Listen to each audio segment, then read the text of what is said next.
திமுகவிற்கு ஒரு social media விங்கே கிடையாது. திமுக வந்து சமூக வலைதளங்களை வந்து அதிகமா பரவுற காலகட்டத்துல அவர்கள் வந்து அதற்கு தயாராக இல்லை.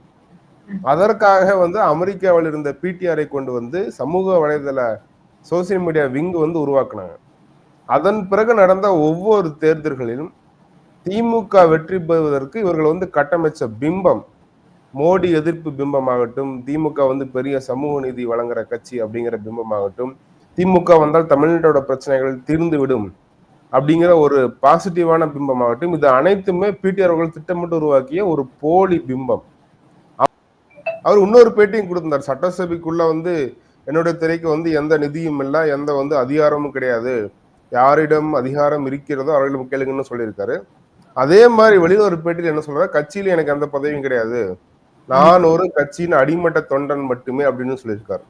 இதெல்லாம் நம்ம வச்சு பாக்குறப்ப நமக்கு ஒரு விஷயம் உண்மையாகுது. திமுக வந்து நீங்க டெய்லி காலைல எந்திரிச்சு உதயநிதி வாழ்க, ஸ்டாலின் வாழ்க, ஸ்டாலின் மருமகன் வாழ்க, ஸ்டாலின் குடும்பம் தொடர்ந்து ஆட்சியில் இருக்க நான் உழைப்பேன் அப்படிங்கிற உறுதிமொழி கொடுத்தால் மட்டுமே அந்த கட்சியில வந்து அதிகாரம் கிடைக்கும்.